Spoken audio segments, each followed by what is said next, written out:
আসসালামু আলাইকুম। ওয়ালাইকুম আসসালাম। সবাই কেমন আছেন? আলহামদুলিল্লাহ।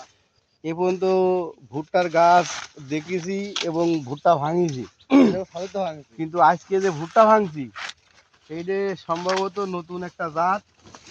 তা যে ভুট্টা এত উপরে ভুট্টা আজকে জীবনে প্রথম দেখছি এবং আমরাই ভাঙছি। এই দেখেন, আজ পর্যন্ত কখনো এত উপরে ভুট্টা দেখিনি।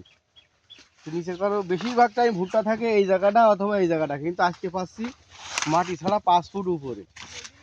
যা সেই পাওয়া কষ্ট হয়ে যাচ্ছে। ওই এবং এই ভুট্টাটা ভাঙা খুব কষ্ট হয়ে যাচ্ছে। এই যে সেই আমাদের বিখ্যাত মেজে জামই, এই যে সেই বিখ্যাত মেজে জাম, আর ওই যে বড় পুত্রা, মাশাআল্লাহ। আর কই বাজান একটু তাকাও, লুক এট দি পিকচার। ওই যে বড় জামই,